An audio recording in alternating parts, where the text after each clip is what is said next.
You're listening to Precinct 444, a podcast network from the National Law Enforcement Museum.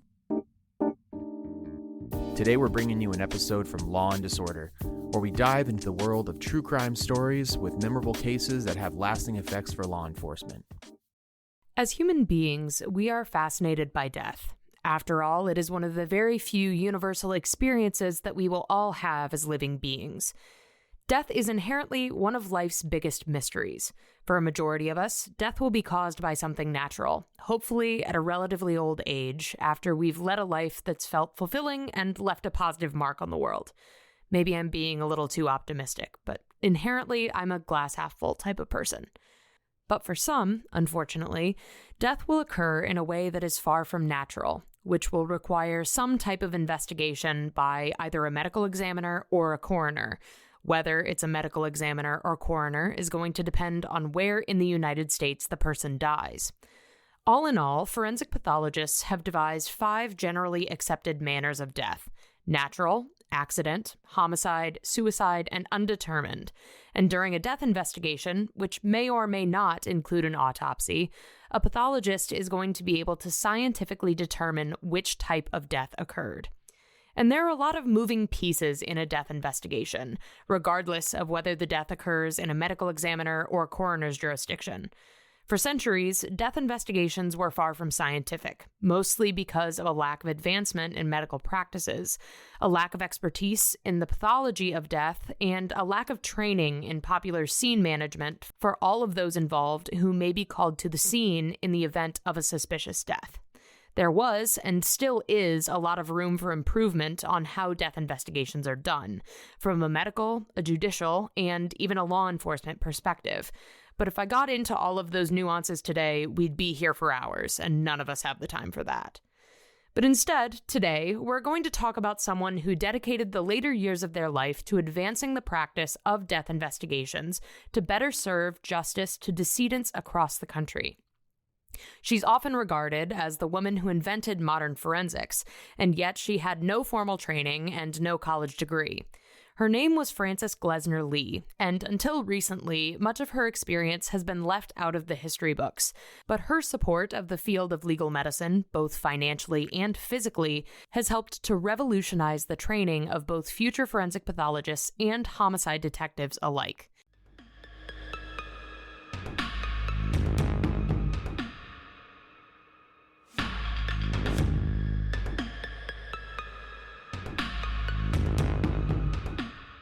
But before we get into Frances Glessner Lee's unlikely career in both law enforcement and legal medicine, let me give you a brief biography, because her background is equally as intriguing as the field that she helped to pioneer. She was born in Chicago, Illinois on March 25, 1878, and was the youngest of 2 children. The Glessner family was wealthy, and not just well off. They were incredibly wealthy. Her father, John Jacob Glessner, was adept in business and began his career as a bookkeeper for companies that manufactured farming equipment. He worked his way up in the industry and became a millionaire by the age of 40, and he was among the wealthiest men in Chicago at the time. Eventually, John Jacob Glessner was elected as the chairman of the International Harvesters Executive Committee, which made him part owner of one of the largest manufacturing companies in the world and secured a level of wealth that would provide for his family for generations. Because of her family's wealth, Frances and her brother George were allowed every opportunity possible for enrichment and learning. Both Glessner children were educated in their home by the best private instructors that the city of Chicago had to offer. And Frances was a good student. She studied literature, art, music, and the natural sciences. And from an early age, she had a fondness for medicine and science. After having a tonsillectomy as a child, her fascination for medicine grew, and she would occupy most of her summers following local doctors on their rounds near the family's summer home in the mountains of New Hampshire, known as the Rocks. Additionally, in her free time, Frances Glessner was particularly fond of sewing, crocheting, knitting, and other forms of needlework, which would serve her well later in life. On February 9th of 1898, Frances Glessner, just shy of her 20th birthday, married Blewett Lee. He was the son of Stephen Dill Lee, a former Confederate military leader who was the youngest lieutenant general of the entire Civil War. and he eventually went on to become the president of the Agricultural and Mechanical College of the state of Mississippi, which we now know as Mississippi State. Blewett Lee graduated from the first class of the Mississippi Agricultural and Mechanical College, and he attended the University of Virginia for 2 years before receiving his law degree from Harvard. At the time of their marriage, Lee was teaching at Northwestern University and in a practicing partnership with former Harvard classmate who had connections in both the business and social worlds and needed someone who had a deep understanding of the law, because the friend had dropped out of Harvard Law School. The Lees had 3 children, but their marriage was in jeopardy from the start. They were both very stubborn and very set in their ways, and there was a lot of pressure on Blewett from his in-laws to support the lifestyle that Frances had become accustomed to, which really was not possible with his salary alone, and it required financial support of Frances's parents, which ultimately caused rifts in their relationship. Even when Frances and Blewett were separated, he did make a point, though, to see his children every day and forge a relationship with them. Frances and Blewett's son, John Glessner Lee, recalled that his father never spoke ill of his mother, even though the separation did hurt him greatly. Frances and Blewett Lee divorced in 1914, which was kind of unheard of at the time, and Frances Glessner Lee never remarried. Instead, she poured her energy into the many creative hobbies and philanthropic pursuits, and by the end of her life, she had found a way to intersect the two, and I'll get to that by the end of this episode. It is also notable to mention that the Glessner family were supportive patrons of the arts. John Jacob Glessner was among a group of Chicago elite that funded the Chicago Symphony Orchestra in 1891. The Glessners were so popular with the Chicago Symphony Orchestra that Box M, which sits directly behind the conductor's podium, was reserved exclusively for the family to attend performances. When architect Henry Hobson Richardson designed the Glessner family's Prairie Avenue home in Chicago, he ensured that there would be enough room to host lavish dinners for the entire orchestra, and the orchestra would even perform at the Glessner home often.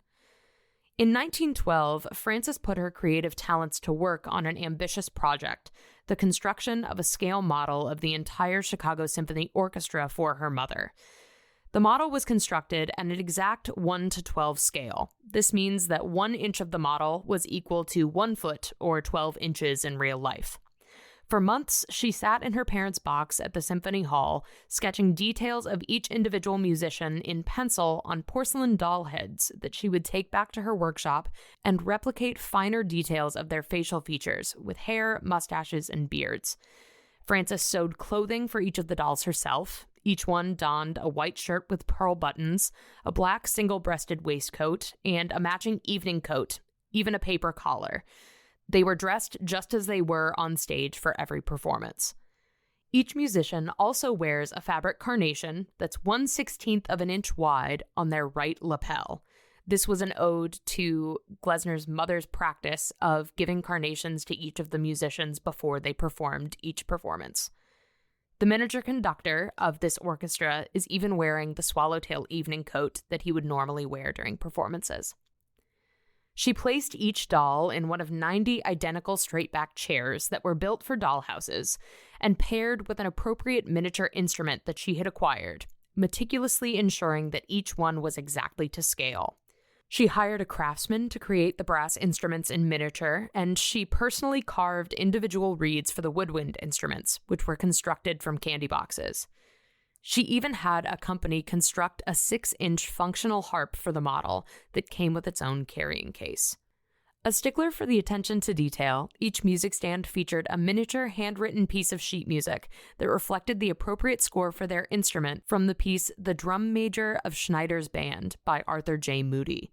The tiny scores were written on paper the size of postage stamps by Frederick Stock, who was the Chicago Symphony Orchestra's conductor at the time. The completed model was presented to her mother on January 1st, 1913, in honor of her 65th birthday. It was impressive in size. Frances had hired a stage carpenter to build the tiered platform for the mini orchestra, and it was nearly 8 feet long and rose up 5 levels. It was decorated with potted palms in the back and 2 pink vases of roses on either side. It was a truly impressive display, and it would not be the last or the most ambitious of Frances Glessner Lee's miniature scale models. Later in life, Frances Glessner Lee would construct what she called the Nutshells Studies of Unexplained Death. The nutshells were a series of 18 1-12 scale models, each presenting a scenario of unexplained death in a purposefully ambiguous nature, in order to encourage the viewers to ask questions, think critically, and seek the truth rather than jumping to conclusions. And it was intended that those viewers would be homicide detectives. The nutshells were created in Lee's later years, and they would sit at the crossroads of her creative energy and her passion for philanthropy. I don't want to give away too much about the nutshells yet, because there's a little more you should probably know about how the idea of these dollhouses of murder and accidental death would come to be.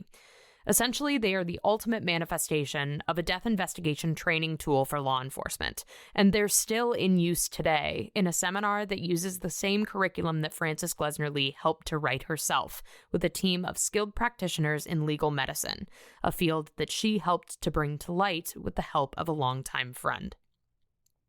So Frances Glessner Lee's passion for legal medicine, and more specifically the practice of death investigations and the merits of a medical examiner system, was truly ignited in 1929 while she spent time recovering from an undisclosed health condition at Phillips House, a deluxe private care facility with the Massachusetts General Hospital. Lee was 51 years old at the time. It so happened that while Lee was a patient at Phillips House, a longtime friend and former Harvard classmate of her brother George was also recovering at Phillips House at the same time. This friend's name was George Burgess McGrath, who had spent 30 years at the medical examiner's office in Suffolk County, which serves the city of Boston. And this is also the first medical examiner's office to exist in the United States. Both had a rather lengthy stay ahead of them at Phillips House, and they spent a good deal of their time reminiscing about their younger years, the time they'd spent together at the Rocks while McGrath was at Harvard with Lee's brother, and even their visit to the 1893 World's Fair in Lee's hometown of Chicago were popular topics of conversation. But even more enthralling to Lee were McGrath's tales from the medical examiner's office.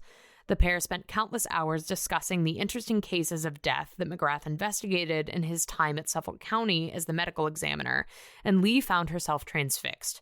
It was apparent that McGrath was not only a skilled practitioner of... I'm going to start that sentence again. Sorry. It was apparent that McGrath was not only a skilled practitioner of pathology, but he also had an unshaking passion for his work and carried the weight of his role in pursuing the truth of each death to clear the innocent and convict the guilty. McGrath described in detail to Lee how a pathologist can determine the time of death of a decedent and the type of death that occurred and even how death occurred. And he even lamented that this was not something that's taught in medical schools in the United States, at least not at this time. As McGrath's passion not only for his career, but also for changing the landscape of legal medicine and death investigations became apparent to Lee, it was not long until he had convinced her to join his cause. He explained to her that as a medical examiner, his only obligation was to the decedent, and he believed that every person was entitled to a thorough, scientific, and impartial death investigation if it were necessary. It was McGrath's belief that this was only truly guaranteed under a medical examiner system, as opposed to a coroner system, and he felt that it was his duty to preach the gospel of the medical examiner system and its merits. But there was a fairly big hurdle in the way of his planned success.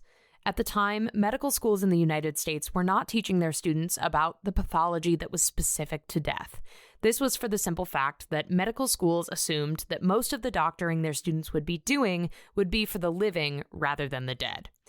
For a medical examiner system to be successful, especially if it were to be successful nationwide, there must be enough pathologists trained in legal medicine to staff a medical examiner's office in each jurisdiction. And this is not to mention the fact that death investigations vary from state to state. So even if there were enough qualified pathologists, there may not be work in places that they would want to live. And on top of that, it's expensive and tedious to transition a coroner system to a medical examiner system. Even today, the issues that face the implementation of medical examiner systems over coroner systems throughout the United States persist. even with the odds stacked against them for the possibility of a universal medical examiner system, or even just the universal adoption of medical examiner systems among existing jurisdictions, Lee and McGrath saw some promise in their now shared promise, evangelizing the benefits of the medical examiner system and furthering the cause of legal medicine in the United States. The pair came together and created the foundation for an institution that could teach future generations of pathologists to understand the science of death and be ready to take on the medical examiner's offices that they hoped would one day exist across the country.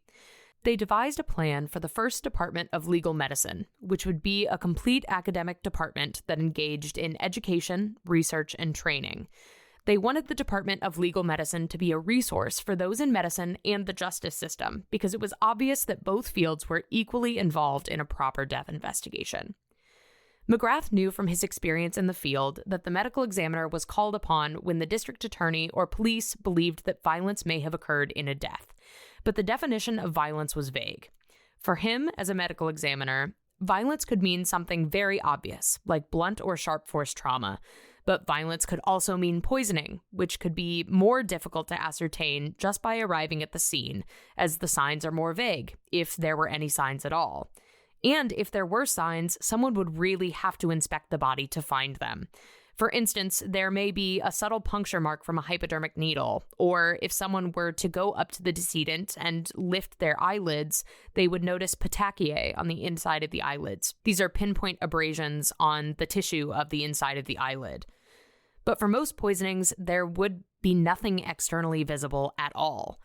And by the time that violence would be recognized at the scene of a poisoning, it was understood that the body would need to be viewed by the medical examiner, and that body would probably already be at the funeral parlor. Additionally, police, coroners, and medical examiners at the time grappled with the difficulty of investigating any remains that were discovered to be severely decomposed, as they believed at the time that most of the useful evidence would already be gone. He knew there needed to be a better way for all parties in a death investigation to better recognize the post-mortem changes of death, patterns of fatal injuries, and other aspects of quote-unquote violent death to better serve justice to those who died of unknown circumstances. He believed that a Department of Legal Medicine associated with a medical school was the perfect solution. And Lee saw no more appropriate home for this Department of Legal Medicine than Harvard, which remains a prestigious institution in the study of both medicine and law. Frances Glessner Lee had a long-held appreciation for the institution of Harvard. If she'd had her way, she would have gone to college and attended the medical school at Harvard, but Harvard did not accept female students until 1945. Additionally, George McGrath had been teaching at Harvard for 20 years when he and Lee hoped to establish the Department of Legal Medicine.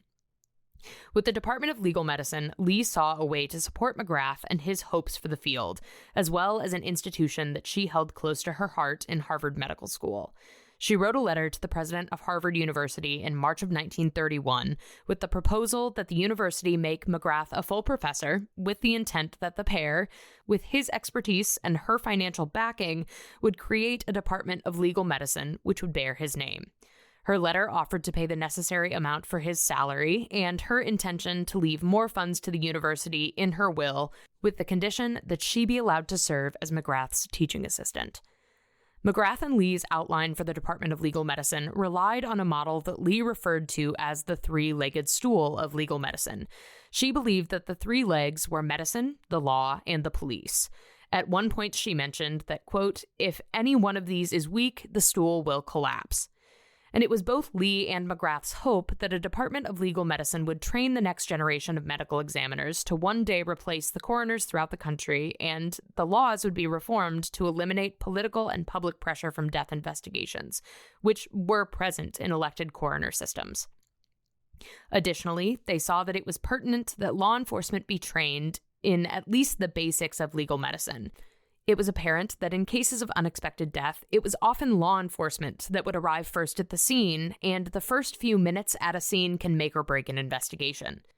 She and McGrath saw the Department of Legal Medicine as the perfect place to provide training to law enforcement officers in establishing proper practices for death investigations, and in the next decade, it would be. As the Department of Legal Medicine started to grow legs, it would come in and out of favor with the institution of Harvard over the years.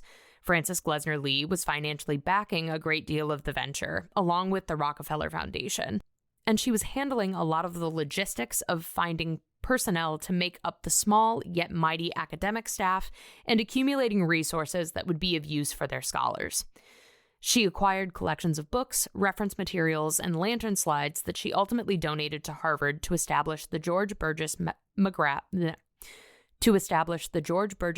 Library of Legal Medicine at the Harvard Medical School.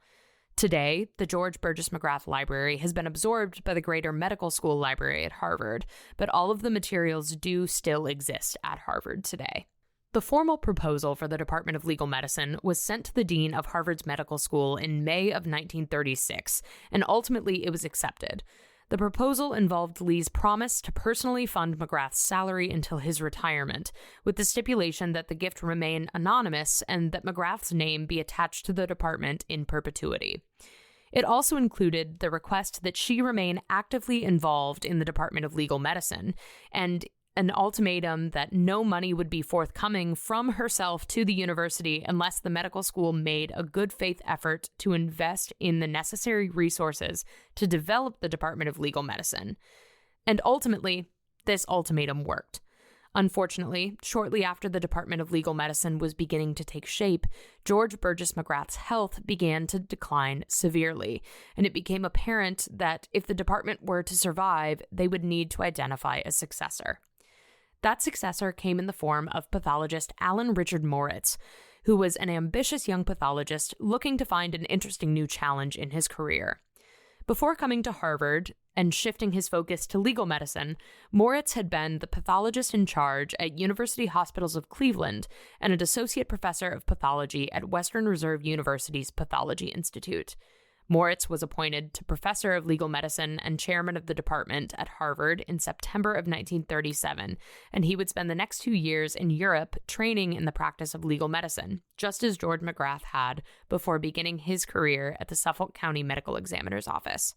By 1938, the Department of Legal Medicine was officially established and would go on to teach future forensic pathologists on Harvard's campus until its dissolution in 1966. And while future forensic pathologists were being instructed on the medical side of death investigations, Frances Glessner Lee began to shift her focus on the training that was necessary for law enforcement officers. She believed that it was necessary that a conference be created that would bring together police officers and members of the Department of Legal Medicine to better prepare all involved to understand where their roles came together in a death investigation. The conferences that Lee hosted featured sessions on weapons and ammunition, death by violence and poisoning, and most importantly, preserving evidence at crime scenes. During the conferences, Department Chair Moritz would often present a session that would describe the autopsy process. In later versions of this conference, the participants would actually witness an autopsy. And Lee was an early believer that homicide should be a specialty area in the field of law enforcement that required officers to be specially trained with specific expertise that really went back to an understanding of legal medicine. By 1944, the Conference for Law Enforcement Officers was really taking shape. Together, Lee and Moritz had come up with a curriculum for a 1-year course at Harvard for law enforcement officers, which would provide in-depth training in forensic investigation. However, the idea of a year-long course fizzled out when it was discovered that there were few officers that possessed the required prerequisites, which were at least 2 years of college with physics and chemistry included in their coursework. So the pair reevaluated their proposal and came up with the idea of a week-long seminar that would be hosted at the McGrath Library twice each year, once in April and once in October. Attendance to the seminar would be by invitation only, and these participants were hand-selected by Lee herself from her travels to different police departments as she was developing the seminar. Her ideal attendees were officers who were intelligent and intuitive, had attended at least some college, and were early enough in their career that they would be able to make full use of the specialized training that the seminar would provide. She personally interviewed student candidates, supervisors, and chiefs in order to ensure that she was choosing the best participants for the seminar and not choosing officers that would be quickly reassigned to desk work or being assigned into the evidence locker. Lee also insisted that it would be the departments who paid for the officer's way into the seminar, rather than placing the burden of the cost on the officer themselves. She did this to ensure that the departments saw the training as an investment into their program and their personnel, both literally and figuratively. During the seminar, the officers heard lectures about different types of injuries and causes of violent death: blunt and sharp force trauma, poisonings, asphyxiation, fires, and drowning, just to name a few. But at the end of the first day, each officer was assigned 2 of the nutshell dioramas to study. The Nutshell Studies of Unexplained Death were created specifically for this seminar. There are 18 nutshells in total, and Lee envisioned that they would present crime scenarios that were purposefully ambiguous, which would force her students to observe and ponder over the dioramas, ask questions, and expand their skills as investigators. Each nutshell had a solution, which only Lee herself knew, and the dioramas were built during the height of World War II, which meant that many of the materials that Lee would use were more difficult to obtain, as they were either rationed or scarce. Many metals, some types of wood, and even the tools that she would need were regulated from the war effort, which meant that to get her materials, Lee had to fill out the form PD-1A, which was the application for preference rating from the War Department. Even materials as simple as screws, nails, hinges, and wire were scarce, and the small scale needed for the dioramas also proved to be a challenge, as some of the sizes that she needed were not commercially available. But with Lee's persistence, she and her carpenter, Ralph Mosher, made do, sometimes grinding down 1/2-inch hinges to the proper dimensions of 1/4 inch. Each diorama was based on an actual case that had been investigated, the first of which is known as The Barn, which was based on a case investigated by George Burgess McGrath of a man who hanged himself under curious circumstances. In the actual case, the deceased man had been manipulative and rather unpleasant, and he repeatedly threatened suicide to his wife in order to get his way. In the ultimately fatal incident, the man had brought the noose to his basement, tied it to an overhead pipe, and he put the noose around his neck while standing on a box that, unbeknownst to him, was not as sturdy as it appeared. On this fatal occasion, the box broke beneath his feet and led to his unexpected strangulation. For this model, Lee changed the setting slightly, but the details of the death that occurred remained the same. This was one of the measures that she took to conceal the identities of the real victims of the cases highlighted in her nutshell studies, though each of her decedents did have identities that she created. In the case of The Barn, the unlucky farmer's name is Eben Wallace, and his lifeless body can be seen dangling from one of the masts of the barn, his feet crushing through a flimsy wooden crate. Each nutshell is intricately crafted, and not one detail is overlooked. The barn is a perfect example. The structure itself is 27 inches tall from the base to the weather vane, and it is about 2 feet in length on either side. The interior of the barn is filled with straw and miniature farming tools, many of which Lee fashioned herself from regular household items. For example, there's a tiny scythe among the tools in the barn, and it was fashioned from an oyster knife. There is an inch-tall hornet's nest nestled beneath the eaves of the barn, and it's camouflaged as it would be in a real-life barn and easily overlooked. But Lee spared no effort or expense in constructing the dioramas to exact authenticity. Whiskey bottles in bar cabinets had hand-painted labels. She hired artists to paint backdrops and miniature paintings to hang above the fireplaces where her victims, with their intricately painted porcelain faces, met their gruesome fates. In the kitchen of one diorama, Lee purchased a working hand mixer that was made of gold. The piece was originally intended to be a piece of jewelry, and Lee painted it gray to look like steel. She meticulously applied red nail polish to walls and miniature bed linens. Tiny fingerprints smudged the walls around light switches. There are tiny snowshoes in the attic of one model, and oven and cabinet doors open and close. Any knitting in a model is done by Lee herself on tiny knitting needles, and even some of the books on the shelves have writing on pages that can be read with a magnifying glass. There were tiny light bulbs in the models, and they had functioning electricity. Each doll was handmade and posed by Lee. Limbs and torsos were stuffed with sawdust, cotton, sand, or even lead shot in order to give the body the necessary weight and appearance. Stiff wires held the bodies in perfect positioning to represent rigor mortis, and she even painted their porcelain skin to show lividity and the results of conditions like carbon monoxide poisoning, decomposition, and signs of violence like sharp or blunt force trauma. The dolls are dressed in clothing that was hand-sewn by Lee, and each doll even wears underwear, even though it will never be seen and they are fully dressed. According to Lee, anything less would have been considered indecent. And these victims in her models are normal everyday people, and even some who would have been considered very far removed from her social circles at the time. They included sex workers, a prisoner, and those of more modest means. It is not known exactly how much it cost for Frances Glessner Lee to construct the Nutshells, as she did not itemize costs for each model individually, and some of the materials were used across multiple models. But according to Bruce Goldfarb in his book 18 Tiny Deaths, by some estimates, the cost of materials and labor for each diorama would have ranged from $3,000 to $6,000, which would equate to $40,000 to $80,000 today. The Nutshells were featured in a photo story in Life magazine in 1946, but the magazine wanted to publish the solutions to the crime scenes along with the photos, which was not in the interest of Frances Glessner Lee. Lee did agree to allow the magazine to publish witness statements that accompanied the models, but Lee withheld the solutions. Photos of 4 Nutshells were unveiled to the public in Life magazine in their June 3, 1946 issue, and the Nutshells that were featured were living room, dark bathroom, 2 rooms, and striped bedroom. The photo feature also included a photo of 4 men looking at the barn. For over 20 years, law enforcement officers were invited to study these Nutshells around the McGrath Library's conference table at Harvard.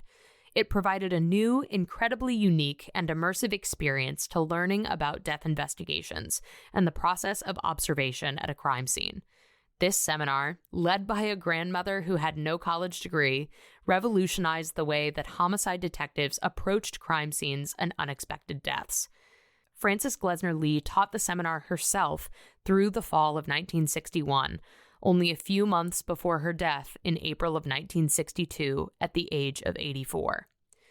The Nutshells were donated to the Harvard Department of Legal Medicine at the time they were created. But when the Department of Legal Medicine officially ceased operations in 1967, 5 years after Frances Glessner Lee's death, the question of the future of the seminar and the Nutshells was on everyone's mind. With the consent of Lee's children and grandchildren, the president and fellows of Harvard College voted to permanently loan the Nutshell Studies of Unexplained Death to the Maryland Medical Legal Foundation for the purposes of training police officers, just as they had been used when the seminar was being held at the Department of Legal Medicine. In the spring of 1968, the Frances Glessner Lee Seminar in Homicide Investigation held its first conference in its new home in Baltimore, Maryland, where it is still held to this day, and it adheres to the same traditions and similar curriculum to Lee's original seminar. The only real difference is that the science of the death investigation has been updated to reflect modern practices. The Nutshells are still used exactly as Lee intended, but they've gotten a slight facelift. In 2017, the Nutshells made a short trip to the Smithsonian Institution's American Art Museum to undergo extensive conservation to repair and stop damage from their over 70 years of use in the classroom. At the Smithsonian, the dioramas were painstakingly cleaned, repaired, and strengthened to slow or stop the effects of aging so that they can be used by homicide investigators for generations to come. Immediately after their conservation, the Nutshells were on public display for the first and likely only time. For 3 months, they were on exhibit at the Smithsonian's Renwick Gallery, which is situated across the street from the White House in the heart of Washington, D.C. This exhibit was titled Murder is Her Hobby, and it was visited by more than 100,000 visitors, making it the second most attended exhibition in the history of the museum at that time. Upon the conclusion of the exhibition, the Nutshells were carefully packed in specially built boxes and returned to their cabinets in the Forensic Medical Center in Baltimore to await the next group of homicide detectives who will learn from them, just as their creator hoped that they would. To learn more about Frances Glessner Lee's story, I highly recommend reading 18 Tiny Deaths, the untold story of the woman who invented modern forensics by Bruce Goldfarb. I read the book in preparation for this episode.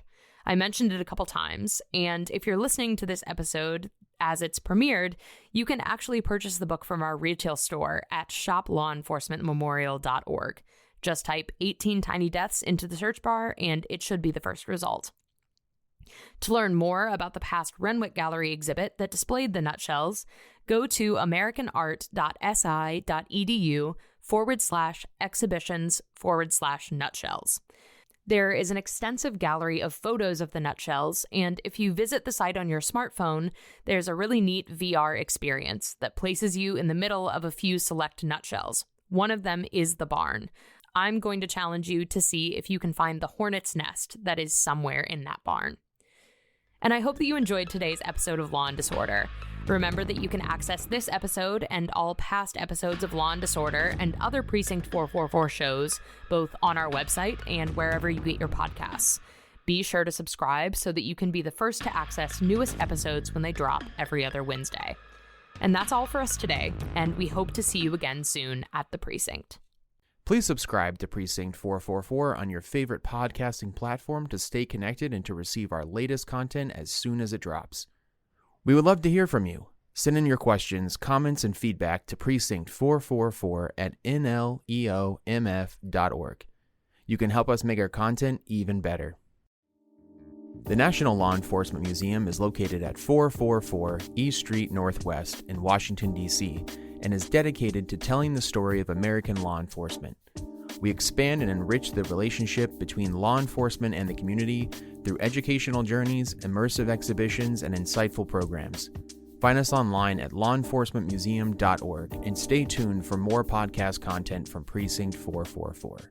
Until next time, stay safe. We'll see you at the Precinct.